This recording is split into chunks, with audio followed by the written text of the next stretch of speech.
Akala ni Mommy Vanny, basang-basa na niya ang kanyang 1-year-old na anak na si Baby Joshua.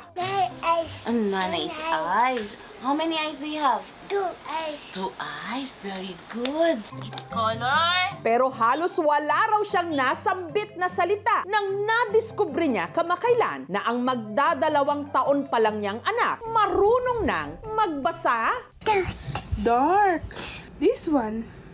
Bright. Light. This one. Red. Nakakagulat. Hindi ko siya natuturuan magbasa eh. Baby genius nga ba si Baby Joshua? Tawa. Basahin nga natin. Sit. Ilang taon ho kayo nung natutong magbasa? Alam niyo ho ba, sa Cavite, may bata, wala pang 2 taong gulang. Aba, nakakabasa na!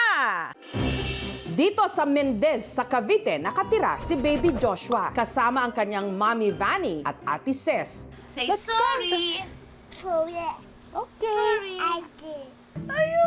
Nagsimula raw ang lahat nitong katatapos lang ng Mother's Day. Nagtatype ako sa mother ko ng Happy Mother's Day. Tapos nabasa niya, Happy Mother's Day. Sabi ko, wow, nagbabasa ka na. Para makumpirma kung baka tsumamba lang si Baby Joshua. Pinababasa siya. Yung mga hindi niya usually naririnig, lolo, lola. This one. Big. Bird. Big. Yes. Nababasa niya. How about this one? Love. Random lang po talaga yung mga words na sinulat ko nung pinapabasa ko sa kanya kasi hindi ko naman po talaga ina-expect na mababasa niya. Sabi ko, hala, ang galing mo naman. Hi, Papa! Naka-video call talaga kami. Nagulat kami na nakakabasa pala siya. Nakakapawi din ng stress lalo na nasa abroad. Mula noon, tinuloy-tuloy na raw ni Baby ang pagbabasa mula storybooks, Big. Four. Red. Sit. Red. Happy, very good. flashcards, This one. Big. Finger. Soft. Goldilocks. kahit yung mga naka-imprenta sa likod ng box ng flashcards, aba, binabasa niya. Rabbit.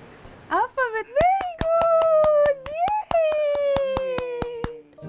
Tila bukas na libro sa kanila ang pinagdaanan ni Joshua. Nang nasa sinapupunan pa lang daw ito, na lamang wala itong heartbeat. Sabi ko, Lord, bahala na po kayo. Pinapasa Diyos ko na po sa inyo. Miracle baby na to. Talagang lumalaban siya.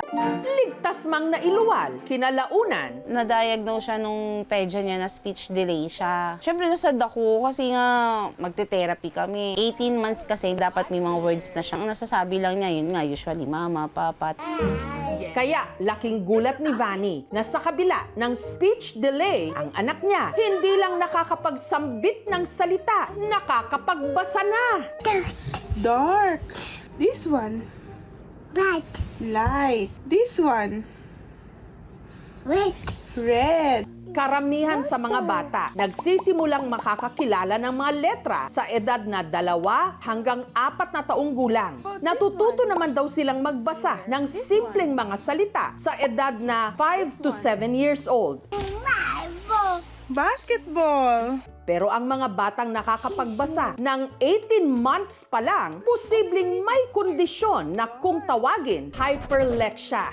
It has something to do with the wirings of their brain. So sometimes there are individuals whose brains are very sensitive to symbolic representations.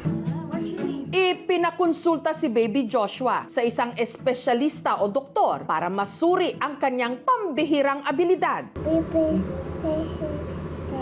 Definitely, he is hyperlexic. He was able to decode words. It's not too common that you see a child who reads earlier than they're supposed to. Ang caution na dapat natin kunin doon ay to make sure that the hyperlexia is not occurring because of a certain developmental condition for which hyperlexia is commonly associated with. And this is a child being within the spectrum of autism. Mas nalinawan ako. Mas mapapa-improve namin yung as a parents yung pwede namin gawin para mas ma-nurture si Josh.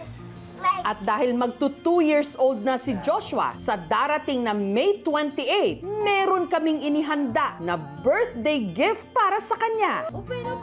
Oh, wow! Ano pa? E di mga bagong libro at alphabet toys. Wow!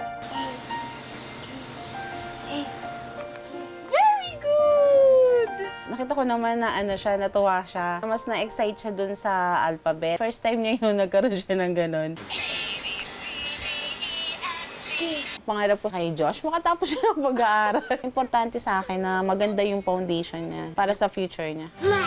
May pag-asa sa pagbabasa.